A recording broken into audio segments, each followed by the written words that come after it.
তোমার মামিমার কাছে হাস্যবদনে বিদায় নিয়েছি। শুরু করো হরিনাম। আবার হরিনাম।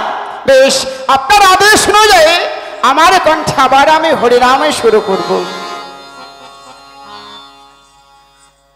বাবা ঠাকুর, আমি কিন্তু একা হরিনাম করব না, এবারে কিন্তু আপনাকে হরিনাম করতে হবে। বেশ বেশ, শুরু করো। আজি মনে মনে লাগে হরি,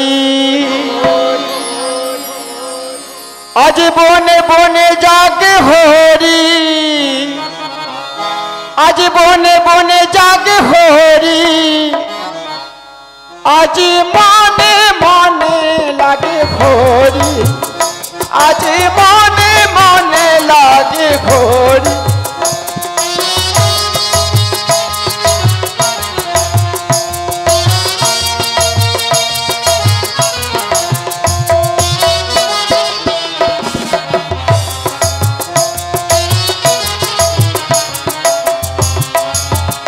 আজি বনে বনে জাগে হরি, আজি বনে বনে জাগে হরি, আজি মনে মনে লাগে হরি, আজি মনে মনে লাগে হরি।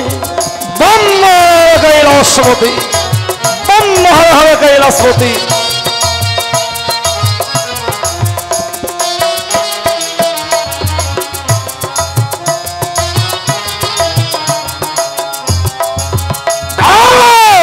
ঠাকুর, তুমি কি কিছু লক্ষ্য করেছো নারদ? না তো মামা। সে রাখো ভাগলে, চেয়ে রাখো। কমল কাননে কে যেন পুষ্প বিছানা পাতিয়ে রেখেছে। কিন্তু একটি কথা বলবো? নিশ্চয়। তোমার হরিনামের ছন্দে নৃত্য করতে গিয়ে সর্বাঙ্গ যে মোর ঘেমে যায়। ঘেমে যায়? তা আমি কি করব মামা ঠাকুর? এই ঘাম আমি কোথায় ফেলবো নারদ? সেই সন্ধানটি আমাকেই করতে হবে। বেশ, নৃত্য করতে করতে যখন আপনি সর্বাঙ্গে ঘেমে গিয়েছেন, এই ঘাম আপনি সেই ধরাধামের বুকে নিক্ষেপ করুন। অতীব সত্য। বাগাম্বরের সহিত রইয়া আছে পার্বতীর স্থানের ছিন্ন অঞ্চল। সেই ছিন্ন অঞ্চল দিয়ে ললাটের ঘাম আমি ধরার বুকে ফেললাম।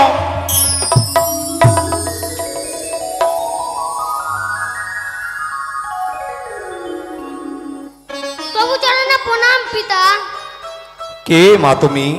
অসময়ে পিতা বলে সম্বোধন করো, কিসের কারণ? আমি তোমার কন্যা পিতা। আমার কন্যা? কন্যার মধ্যে মোরে লক্ষ্মী সরস্বতী, পুত্রের মধ্যে রহিয়াছে কার্তিক গণপতি। এছাড়া তো পুত্র কন্যা মোর নেই। সত্যই মামা ঠাকুর। আমায় জন্ম দিয়েছেন, আমার নাম কি পিতা? অতীব সত্য কথা। কিন্তু নারদ, মামা ঠাকুর, তুমি ধ্যান যোগে জানবে কন্যাটি কার। আমি ধ্যানে যোগে দেখব। বেশ, আপনার আদেশ অনুযায়ী এই মুহূর্তে আমি ধ্যানে যোগে দেখব। মামা ঠাকুর, সে ঠিকই বলেছে, সত্যিই সে আপনারই কন্যা মামা ঠাকুর। জানি নারদ, পার্বতীর স্বরে ছিন্ন অঞ্চল দিয়ে ললাটের ঘাম আমি ধরার বুকে ফেলেছিলাম, তার থেকে তার জন্ম হয়েছে। বলতো নারদ, জন্ম হয়েছে তার এমন কি নাম রাখা যায়? নামে কি রাখা যায়? নাট্য থেকে তার যখন জন্ম হয়েছে, তাহলে নামটা নেতুলা রাখলে ভালো। নেতুলা? হ্যাঁ, অতীব সুন্দর, অতীব সুন্দর নাম। আজ ওতে ধরার বুকে সবাই জানাবে শৈলেশ্বরের আরেক কন্যা, নাম তার নেতুলা।